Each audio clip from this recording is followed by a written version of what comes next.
God bless you. My name is Bishop Q.S. Caldwell. I'm the presiding bishop of the Celebration of Praise Ministries Incorporated worldwide.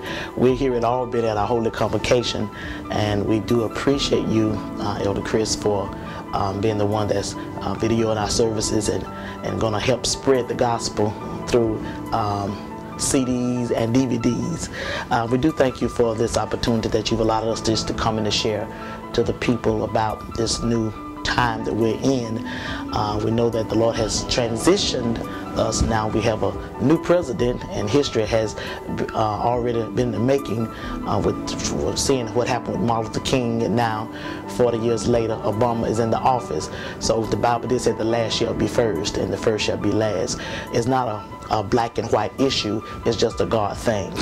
Also, in this time that we're dealing with the recession, and I was telling my church, I feel that this was a setup by God to push us into the place that we need to get into. Our now living better, we're riding better, we're able to purchase houses that the world can't pay for. And the Bible does let us know that all things work together for them that love Him and those that are the called according to His purpose. There are some things the world not going to get now. It belongs to the saints. So the last shall be first, the first shall be last. So God is pushing us up to the forefront. The wealth of the wicked is laid up for the righteous. Our people, a lady called me. She went through a situation, had to move, and needed a home. And the Lord blessed her to get a $200,000 home for about $50,000 on auction. So we know that this is just the time that God has allotted for the saints. We just got to understand we can't be wavered in our faith nor shaken by what we see.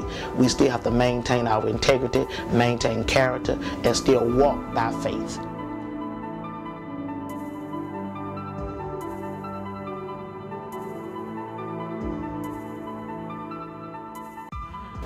Faith is stepping out on what we call nothing, landed on something, landed on the Word of God. During this season, we got to always remind Him, your word said, your word is always going to come back to us. It's not going to return void if we remind Him of His word. And faith is just what I say, I don't see it, but I know He's there. Faith is, I don't understand what's happening, but I know He's going to give me the answer. He's going to give me the solution to the problem.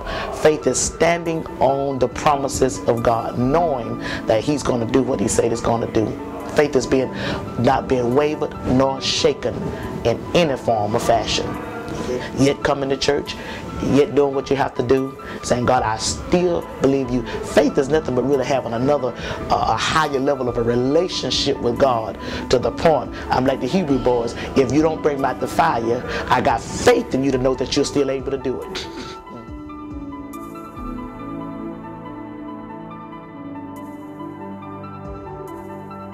One lady told us it's a crime to steal the dime. So that 10%, those tithing, that belongs to God. That's God's money.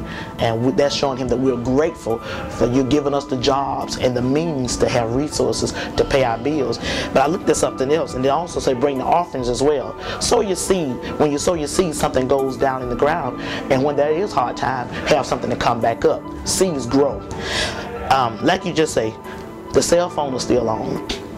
When gas prices went up, everybody kept right on riding and kept driving. I look at that church, people are still getting their hair done, the nails done, manicure, pedicures. People are still doing what they feel that they have to do. Some things are a necessity, and some things are just something that they want. If you're still going to do what you want to do for your body, how about it's more important than doing what's right by God? Because God is the one that has the final say so. And in this time now, God is looking at our faithfulness to Him. If you're faithful to me, then I'm going to be faithful to you. So we still got to pay our tithe, give our offerings. And I know every church suffered somewhat in 07 and 08, but God saw us through. But those that were faithful, I got members, got cars paid off. I have members moved into homes without them even checking the credit. God just miraculously moved. I got members that were yet tithing and sowing seeds, had physical challenges, went to doctors, and they found a good report.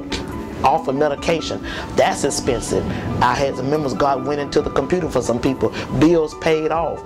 So, you know, if you pay your tithes and your offerings, you know, you'll keep a curse from your life. So it's important to yet sow the seeds.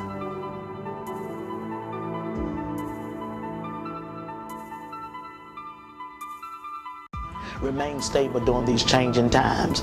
Don't be shaken nor wavered in your faith. Always have the confidence in God that He would do just what He said He would do. Because God is just, God is faithful, and He's not slack concerning His promises towards us.